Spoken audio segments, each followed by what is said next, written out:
Gujarat number 1 engineering university Sankalchand Patil university.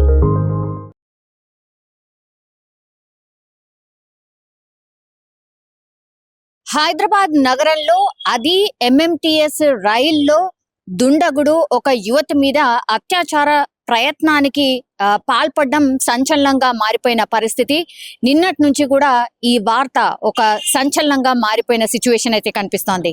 MMTS train లో generally అయితే locally చాలా మంది దూర ప్రాంతాలకు వెళ్లే వాళ్ళు ఎంఎంటీఎస్ రైల్ నే ఆశ్రయిస్తూ ఉంటారు. అట్లాంటిది మేడ్చల్ కి సంబంధించిన యువతి కూడా అట్లనే నిన్న ఆమె సెల్ ఫోన్ పాడవడంతో ఆమె సెల్ ఫోన్ రిపేర్ కోసమని సికింద్రాబాద్ వచ్చింది. సికింద్రాబాద్ లో రిపేర్ చేయించుకున్న తర్వాత మొన్న రాత్రి రిటర్న్ వెళ్తున్నటువంటి సమయంలో ఈ ఇన్సిడెంట్ అయితే జరిగింది. అయితే ఈ ఇన్సిడెంట్ కి సంబంధించి పూర్తి సమాచారం సేకరించే పనిలో పోలీసులు నిమగ్నమైన పరిస్థితి. ఈమె మేడ్చల్ జిల్లాకు సంబంధించిన యువతే. అక్కడి వరకు ఆమె ఎంఎంటీఎస్ ట్రైన్ లో జర్నీ చేస్తోంది, అది కూడా లేడీస్ కంపార్ట్మెంట్ లోనే.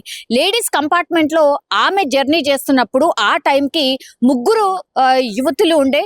అయితే ఈ అల్వాల్ దగ్గరికి రాగానే ఇద్దరు యువతులు దిగిపోయారు. కేవలం ఆ ఒక్క అమ్మాయి మాత్రమే మేడ్చల్ వరకు వెళ్లాల్సి ఉంది. అయితే ఎప్పుడైతే ట్రైన్ ఆగిందో అల్వాల్లో, అప్పుడు ఆమె ఉన్నటువంటి కంపార్ట్మెంట్ లోకి ప్రవేశించాడు దుండగుడు. ఆ తర్వాత ఆమె మీద అత్యాచారానికి ప్రయత్నం చేశాడు. వెంటనే ఆమె ఏం చేయాలో అర్థం కాక రన్నింగ్ ట్రైన్ నుంచి కిందికి దూకేసిన పరిస్థితి కనిపించింది. సో ఎప్పుడైతే ఆమెకి కిందికి దూకేసిందో పూర్తిగా ఆమెకైతే ఆ ఫేస్ కి గాయాలయ్యాయి.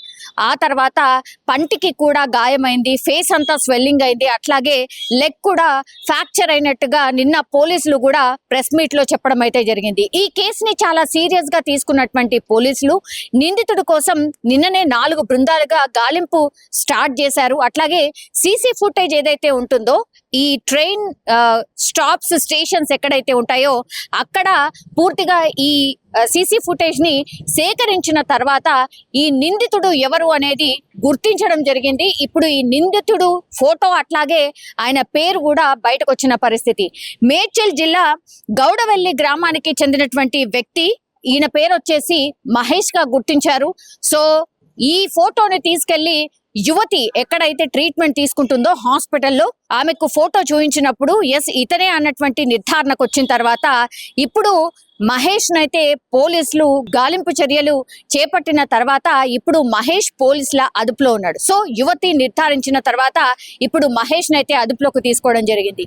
అయితే మహేష్ బ్యాక్గ్రౌండ్ ఏంటి అని పోలీసులు ఎంక్వైరీ చేసినప్పుడు ఇతను పూర్తిగా జులాయిగా తిరగడం, ఆ తర్వాత ఈ 1 సంవత్సరం క్రితమే వాళ్ళ భార్యను వదిలిపెట్టిన పరిస్థితి, అంటే విడాకులైన పరిస్థితి. ఆ తర్వాత గంజాయికి అట్లాగే మత్తు పదార్థాలకు దెన్ ఈ తాగుడికి బానిస అయినటువంటి వ్యక్తిగా పోలీసులు అయితే ఒక కన్క్లూజన్ కి అయితే వచ్చిన పరిస్థితి అయితే కనిపిస్తోంది. సో జులాయిగా తిరగడం అట్లాగే గంజాయి మత్తులో అసలు ఏం చేస్తున్నాడో అర్థం కాని పరిస్థితుల్లో చాలా మంది మీద గతంలో దాడి చేసిన సందర్భాలు కూడా ఉన్నాయి.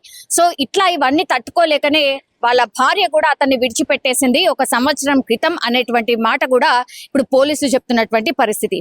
సో పూర్తిగా జులాయిగా తిరగడం ఒకటి, ఆ తర్వాత గంజాయి తీసుకోవడం అలవాటున్న వ్యక్తి ఇప్పుడు యువతి మీద అత్యాచారానికి ప్రయత్నించినట్టుగా పోలీసులు అయితే చెప్తున్న సిచ్యువేషన్ అయితే కనిపిస్తోంది.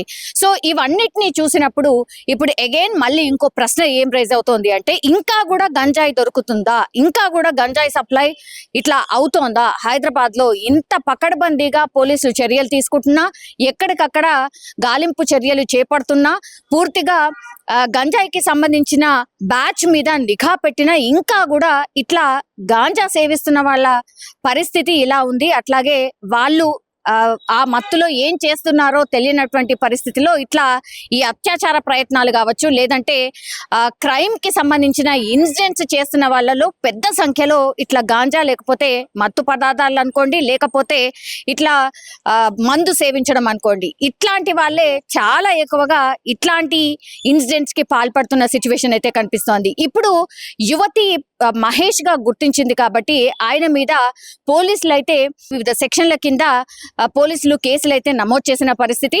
నిన్న ఎప్పుడైతే యువతి ట్రైన్ నుంచి దూకేసిన తర్వాత ఆమెకు గాయాలయ్యాయి. ఆ తర్వాత ఆమెను గాంధీ హాస్పిటల్ కి తరలించారు. దెన్ అక్కడ డాక్టర్స్ ఇచ్చిన సజెషన్ ప్రకారం అయితే ఆమెని మెరుగైన చికిత్స కోసం యశోద హాస్పిటల్ కి తరలించి ఈ రోజు లెగ్ కి సంబంధించిన సర్జరీ చేయబోతున్నట్టుగా కూడా మనకున్నటువంటి సమాచారం.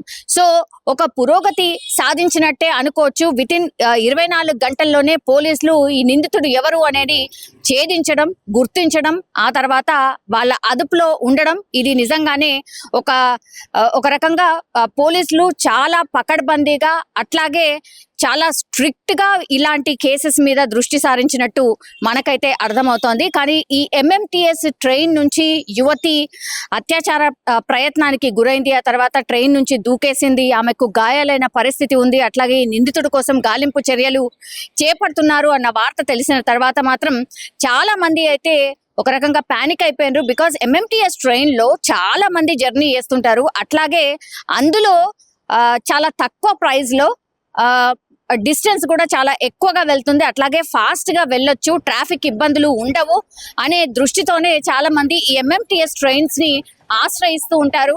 అట్లాంటి ట్రైన్ లోనే ఇట్లా అఘాయిత్యం జరగడంతో అయితే చాలా మంది ప్రయాణికులు భయపడిపోయిన సిచ్యువేషన్ అయితే కనిపిస్తోంది. కానీ 24 గంటల్లోనే పోలీసులు నిందితుడు ఎవరు తేల్చడం, పట్టుకోవడం అయితే నిజంగానే చాలా మంది ఇప్పుడు MMTS ట్రైన్ లో జర్నీ చేస్తున్న వాళ్ళ అభిప్రాయం కూడా ఏంటి అని అంటే 24 గంటల్లోనే పోలీసులు ఆ నిందితుడిని ఎవరినో పట్టుకోవడం అయితే జరిగింది. గతంలో ఎప్పుడైతే ఇట్లాంటి ఇన్సిడెంట్ జరగలేదు. రైల్వే నిజంగానే సేఫెస్ట్ జర్నీ అనేటువంటి మాట కూడా ఎవరైతే ప్రయాణికులు రైల్వేలో జర్నీ చేస్తారో వాళ్ళు కూడా చెప్తున్న పరిస్థితి అయితే కనిపిస్తోంది.